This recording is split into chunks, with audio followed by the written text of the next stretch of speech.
All right, a variation of the press up, but we're going to challenge the chest a little bit more. That's the biggest muscle in this working set, so we need to try and make sure we tax it more than the smaller muscles in our arms. Okay, so this is where we're going to super slow motion the press up.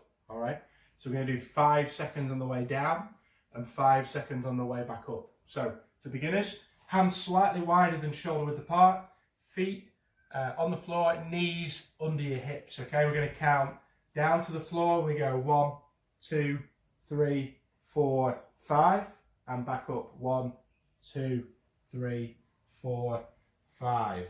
For the intermediates, a little bit further forward with the hands, bring the feet off the floor, and we're going to go down again. So for 5 seconds, 3, 4, 5, and back up 1, 2, 3, 4, 5. For advanced, up onto your feet, same thing, 5 seconds. 1, 2, 3, 4, 5, and back up. 1, 2, 3, 4, 5. Jump squats going to really challenge the strength and power that we can produce from our legs, but also keeping our heart rate high. Okay. With this one, we're going to start with our feet shoulder width apart, feet facing forwards. We're squatting down and jumping up. Every time we land, try and soften the landing by going back down into your next squat. Our squat, really good for overall leg conditioning. So it's working the front of the legs, the glutes, and the hamstrings as well. Okay, for this one here, we're going to go hands across your shoulders. Start with feet, shoulder width apart, feet facing forwards. As we start, chest is staying up high. We're pushing our hips back. Imagine you're trying to sit down on a seat that's a little bit too far away from you and back up. So hips are trying to go in line with the knees and then stand yourself back up. We can make that a little bit more difficult by picking up a weight. So I'm going to use a medicine ball. I'm going to put it across my chest, pressing down and back up. So keeping my hips parallel with my knees as I go down. Mountain climbers is a core exercise. For this one here, we go into a press up position. So hands underneath your shoulders. We're going to come up into a press up position. For the intermediates, we touch the same side knee to elbow.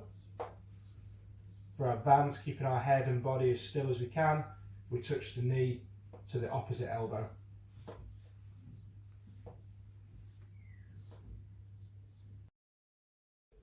A back raise is to the lower back, for your glutes and for your hamstrings. Okay, there's a couple of different variations of this one. We're going to start with the beginner version. We're going to go hands on the small of your back, head on the floor, and we're going to lift our legs and our upper body at the same time, leaving just our belly button on the floor. So feet together, lift up and back down. Slow and controlled. So around about 2 seconds on the way up, 2 seconds on the way down. For intermediates, hands in a sort of skydiver type position. We're going the same again. We're going up and back down. Around 2 seconds on the way up and 2 seconds on the way back down. For advanced, up into streamline and lift up for 2 seconds and back down.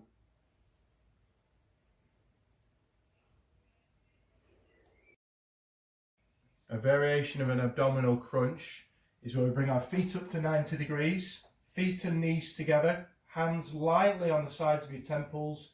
We're going to lift up to touch our elbows on the middle of our thigh, okay?